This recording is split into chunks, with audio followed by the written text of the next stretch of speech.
최근에 광주시는 초고층 아파트 높이 층수 제한을 폐지했는데요. 폐지한 상황에서 도시계획심의위원회의 권한과 이상이 훨씬 더 중요해진 상황입니다. 그렇기 때문에 도시계획위원회의 투명성과 공정성이 어느 때보다 요구되어져 있어서 이번 조례안을 발의하게 됐습니다. 저는 참여자치21 사무처장으로 지금 활동하고 있는 기임실입니다. 반갑습니다. 네, 저는 광주광역시의회 의원이고요. 지역구는 광산구, 수안동, 하남동, 인곡동을 지역구로 두고 있습니다. 의회 상임위는 산업건설위원회이고요. 박수기라고 합니다. 반갑습니다. 많이 바쁘신 분인데 네. 감사합니다. 아닙니다. 이번에 하신 일 때문에 네. 이러저런 이야기가 많이 있을 것 같고 네. 가장 제 귀에 많이 들리는 소리는 역대급 일을 해냈다. 예. 전국 최초라는 거. 네. 또 이것이 가지고 있는 파급력 굉장히 클 것이다. 이런 이야기를 하는데 간단하게 어떤 이야기를 듣고 있는지 의원님은 어떤 소리를 듣고 있는지 이야기를 듣고 싶습니다. 네. 주로 나온 이야기들이 이제 뭐 격려의 말씀도 많이 있고요. 이제 그동안 전국 최초였는데 사실 뭐 역대 의회에서도 여러 차례 시도가 있었던 걸로 알고 있습니다. 근데 그게 결국에는 마지막 조례 개정까지는 이루어지지 못했거든요. 그래서 시행 규칙을 바꾼다든지 이런 형태를 약간의 절충방을 찾아서 타협을 봤는데 그게 결국에는 이제 집행부에서 운영하기 나름이기 때문에 구체적인 근거를 못 만들었던 것이죠. 근데 이런 근거를 만들었던 것에 대해서 고민도 많이 드시고 한편으로는 염려도 좀 하시고 수십 년간 있었던 카르텔과의 관계 문제가 있을 텐데 그거에 있어서 뭔가 자유로울 수 있겠냐 그리고 감당할 수 있겠냐 이런 염려도 좀 많이 듣고 그랬습니다. 어쨌든 저 개인적으로 항상 고민을 하셨던 것은 우리가 살고 있는 도시 환경, 도시 어떤 개발 이게 누구에 의해서 누가 결정하는가 이게 상당한 고민이었고요. 이게 결국에는 시민의 재산권과 시민의 삶에 마땅히 영향을 끼치는데 그게 소수의 정보를 가진 사람들에 의해서 독점되느냐 아니면 다수의 시민들이 함께 할 수 있는 공정한 투명성이 보장되는 결정을 가지고 있느냐 이런 고민이 있는 겁니다. 그런 고민을 이제 가져오면서 조례에 조금 더 관심을 가지게 된 계기는 광주시가 그동안 아파트 초고층 제한, 층수 제한을 높이 제한했었는데 그래서 높이 제한에 대한 규제가 없어지면서 시에서는 도시 경관의 다양성 그리고 도시 경관의 여러 가지의 어떤 우수성들을 보장하겠다고 했거든요. 그러면 이런 도시 경관과 다양성과 우수성들을 결정할 수 있는 위원회가 결국엔 도시계획위원회입니다. 그래서 도시계획위원회 이상과 역할이 더 커졌다. 초고층 제한이 풀리면서 또 특히 이제 중앙공원이라든지 일신방직 부지개발이라든지 그다음에 신세계백화점, 어든산 관광개발 또 앞으로 미래에 다가올 궁공항 이전 이후에 개발까지 해서 광주에는 앞으로 엄청난 큰 대규모 단지 개발도 준비하고 있는 겁니다. 그래서 이런 상황에서 그러면 그런 중앙 역할을 하고 있는 도시계획위원회에 대해서 한번 평가를 해볼 필요가 있겠다라는 고민의 출발점이었고요. 그래서 그 고민의 출발점에서 올 3월부터 저희가 여러 차례 시의회에서 토론회도 했었고 그리고 간담회도 잘 진행했었고요. 그래서 이게 뭐 갑작스럽게 의회에서 조례를 만들어서 전혀 수기가 없던 게 아니고 올 초부터 지속적으로 관심 가지고 학습하고 공부하고 토론을 거쳐왔다 이런 과정이 있었다 이렇게 일단 말씀 좀 드리고 싶습니다. 그래서 뭐 저희들이 좀 궁금했던 것 중에 하나는 그런 강력한 카르텔이 있기 때문에 개정하려는 과정에서도 그 카르텔의 어떤 공격이나 아니면 은근한 압력 이런 것들이 있지 않았을까 그런 건 없었는지 궁금합니다. 글쎄 이제 워낙 제가 공개적으로 토론회나 이런 걸 했기 때문에 많은 염려하신 것만큼 일종의 압력이나 그런 것들보다는 그냥 공개적인 절차 과정에서 문제제기나 이런 것들을 함께 했었던 것 같습니다. 시의 입장은 기본적으로 저희들이 보기에는 비공개하자는 소리 같은데 우리도 공개를 원한다. 계속 하고 있었어요. 여전히 그 입장은 변함이 없는 것 같아요. 시의 어떤 주장에 대해서 어떻게 판단하시는지 좀 듣고 싶습니다. 그러니까 제가 7월에 처음에 조례를 발의했을 때에는 집행부 시는 원칙적 비공개를 원칙으로 담고 우리는 원칙 공개, 담당부서는 원칙 비공개였던 겁니다. 근데 나중에 이제 이것을 저희가 의회 안으로 7월에 통과시키려다가 너무 의견이 상충되니까 좁혀지지 않았기 때문에 그러면 수기 과정을 거치자라고 시간 줬던 거고요. 그러면서 이제 나름 계속적으로 이야기했던 건데 아니 진짜 공개를 하겠다는 의지가 있으면 그냥 조금씩 공개한다고 보거든요. 근데 공개 앞에 어떤 조건을 하는 것. 특히 하나의 조건이 예를 들면 위원회 의결로 공개한다. 그럼 위원회 의결로 공개한다는 것은 위원회 의결로 공개할 수도 있고 공개 안 할 수 있지 않겠습니까? 그건 사실 누가 보더라도 회의 공개에 대해서 전격적인 어떤 결정한 것은 아니지 않겠냐. 그 시청자 여러분들이 조금 더 이해하기 쉽게 다시 한번 정리해 보면 원칙이 공개냐 비공개냐에 뚜렷한 입장 차이가 있었다. 이전에 갖는 중요성이 무엇인지에 대해서 다시 한번 시청자 여러분들이 이해하기 쉽게 다시 한번 왜 원칙적 공개라는 이 표현을 보수하고 이런 조례를 통과시키는 것이 굉장히 중요했는지 다시 한번 정리해 주시면 좋겠습니다. 이 전략개정의 출발은 사실 도시계획위원회 운영의 투명성과 공정성입니다. 그래서 무엇보다도 이 도시계획위원회의 의사결정 과정이 얼마만큼 투명하고 그리고 그 결정 과정에 대해서 시민들이 이해할 수 있는 그런 눈높이로 어떤 결정까지 이루어지는 것을 보여줘야 되거든요.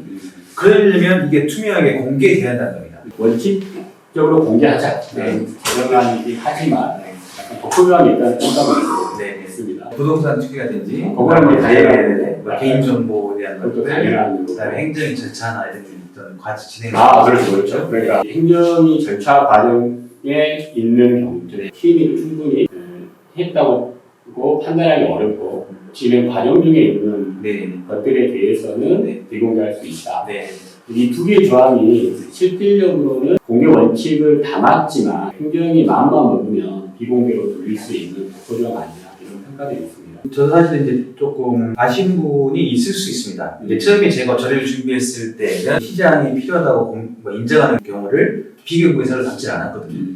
근데 이것을 시와 일정 정도의 절충과 타협과 수기 과정을 거치는 과정에서 어쩔 수 없이 넣었던 부분인데요. 그렇지만 저는 이제 시민의 상식과 민주주의 의식의 성장성과 그리고 그런 의식을 믿으면서 실질적으로 이 시장이 만약에 이것을 남용한다면 시민들이 가만히 있지 않을 것이다.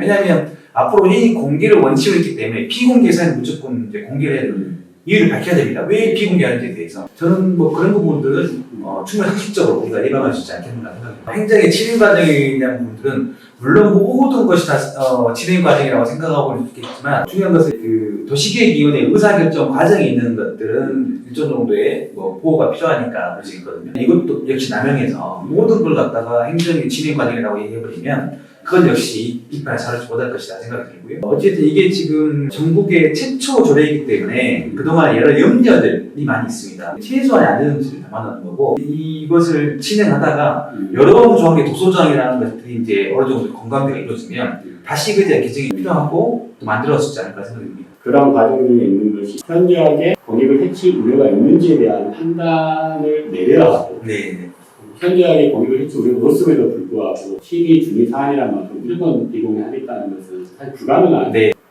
말씀하신 대로 공개가 좀 더 투명한 행정 앞당길 수 있는 그런 좋은 계기가 되기를 바랍니다.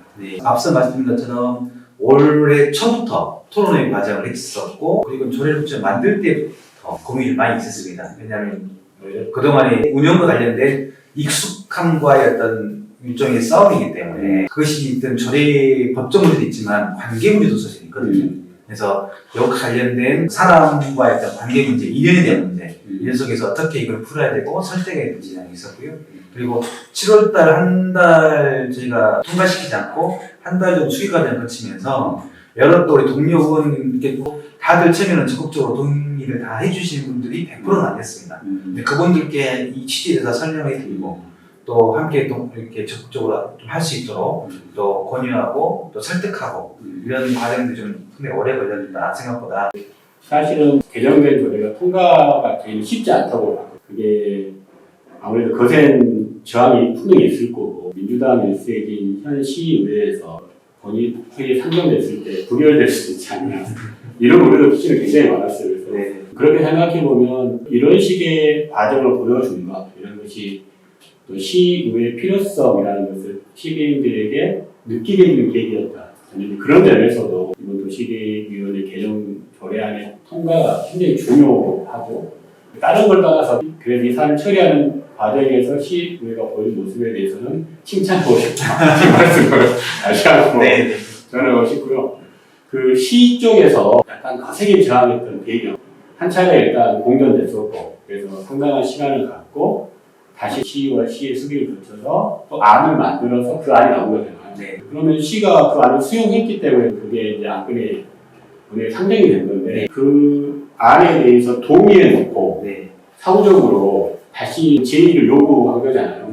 물론 이제 결과적으로 수용하겠다라는 입장을 밝혔지만 시장님도 그렇고 시 공무원도 그렇고 여러 곳에서 제의 요구를 실행했단 말이에요. 이런 행정이 일단 납득이 좀 안 된다. 현실적으로 어떻게 자신들이 합의한 내용에 대해서 바로 뒤집어서 제의하려고 하는 말이 어떻게 가능한가. 이런 것에 대해서 행정의 불신 같은 거 생겨나기도 하고요. 또 한 가지는 시의회와 합의한 이 조례 개정 안에 대해 다시 제의까지 요청할 정도로 끈질기게 뭔가 비공개를 요구했던 거 이런 것이 쉽게 말하면 카르텔. 사실은 도시계획위원회 회의가 공개되었을 경우에 여러 가지 개발 사업에 대한 내용들을 공개되지 않았기 때문에 우리가 몰랐던 업자들과 공무원들의 결탁에 의한 부적절한 결정 구조가 겉으로 드러나고 이런 것이 자신들이 가진 불이익 이런 것 때문에 계속해서 자신들이 합의한 안에 대해 다시 한번 지휘가 요구된 건 아니냐 이런 것을 의심하는 견해도 있는 것 같습니다. 이에 대해서 어떻게 보십니까? 그동안 도시계획위원회 역사를 보았을 때 그런 의심과 의혹에서 도시계획위원회가 자유롭지 않다. 이 지역에 어떤 건물이 몇 층 높이에 왜 들어서고 있고 거기에 시민이 사는 길이 왜 생기게 되었고 이 교통체증은 왜 발생하고 있는지에 대한 부분들이 공개되지 않고 있거든요. 그리고 이거에 대한 뭐 기부채납이든 공공기관 간에 어떤 부분에서 그런 기부채납 공공기가 됐는지 이런 거에 대해 사실 그동안 공개가 되기 없었기 때문에 의혹이나 이런 것 때문에 좀 충분하게 있을 수 있다. 그리고 물론 여기에 대해서 그동안에 정말 열심히 양식껏 하셨던 도시계획위원들도 좀 많이 계시다고 생각을 합니다. 그렇기 때문에 더더욱이나 그런 오해와 의심과 의혹도 자유롭게 해서라도 도시계획위원회가 공개됨으로써 이분들의 위상도 높아지고 일정도 본인들의 어떤 소신이나 이런 것들도 더더욱 보호할 수 있지 않을까 생각합니다. 그렇습니다. 일각의 그런 시선이 있을 정도로 도시계획위원회의 공정성에 대한 의혹이 있다는 것은 좀 행정이 정말 깊이 있게 다시 한번 자기를 성찰해 봐야 될 측면이 아닌가. 투명하지 못한 이런 행정에 대한 불만 이런 것들이 굉장히 많다는 점 이런 것도 좀 시가 다시 한번 깊게 헤아렸으면 좋겠습니다. 시의원으로서 활동에 나가면서 어려움 같은 게 느끼는 것이 있는지 이런 부분 듣고 싶습니다. 이번에 도시계획위원회 조례 개정하면서 더욱 느끼는 건데요. 정말 관심을 가져야 할 것이 너무나 많고 해야 할 일이 너무나 많다라는 생각을 항상 해보면서 제가 임기 시작한 지 1년하고 몇 달 조사 지났잖아요. 사실 의회의 가장 역할은 결국에는 입법과 예산에 대한 의결 과정인데 이건 못지않게 중요한 것은 행정에 대한 집행 과정인 것 같아요. 그래서 행정에서 어떻게 집행하고 그 집행이 잘 이루어진 것에 대한 어떤 협력과 이런 것들이 더더욱 필요하다는 생각들을 많이 보고 특히 행정의 역할, 집행의 역할 이게 얼만큼 중요한지 이런 것들을 한번 생각을 해보게 되었습니다. 마지막으로 의원님 하고 싶은 말씀 있으실까요? 네, 사실 이제 조례 준비 과정에서 어려움에 대해서 말씀을 드렸잖아요. 책을 내 십몇 년 중에서 가장 크게 고민하고 힘들었던 조례 개정을 하고 의결 과정까지. 근데 중간중간 위기가 있고 어려움이 있을 때 사실은 시민들의 관심과 시민단체의 어떤 지지나 이런 게 상당히 큰 힘이 되었습니다. 정말 뭔가 이렇게 바꾸고 가는데 혼자 하는 힘이 아니고 함께 뭔가 도와주고 힘을 맞췄을 때 뭔가 이룰 수 있겠다라는 생각이 들었고요. 지지나 응원에 대해서 다시 한번 감사 말씀드리면서 도시계획위원회 조례가 이렇게 이제 의결되고 통과가 되었지만 앞으로 저는 과제가 많다고 생각합니다. 진짜 이게 공개를 했는데 관심이 없으면 이게 그냥 예전처럼 될 수도 있거든요. 그렇기 때문에 많은 관심을 가지시고 각각의 전문가분들께서 보시면서 정말 이게 공정하게 시민들을 위해서 의결 결정이 되어지고 있는지 이거에 대해서 그런 공론화가 되시도록 시민들의 참여도 많이 해주시고 또 행정에서도 역할을 좀 잘 해주십사 부탁 말씀드리겠습니다. 공론과 대한 우리 구독자들에게 지역의 중요한 이슈들에 대해서 시기적절하게 어떤 이야기를 나누는 그런 기회를 제공하기 위해서 초대가 되었는데요. 앞으로도 이런 기회가 자주 있기를 바라고요. 광주를 사랑하는 마음으로 저희들이 관심을 갖고 있는 사안, 또 감시하는 사안들에 대해서는 자주 찾아뵙고 말씀 얻도록 하겠습니다. 감사합니다.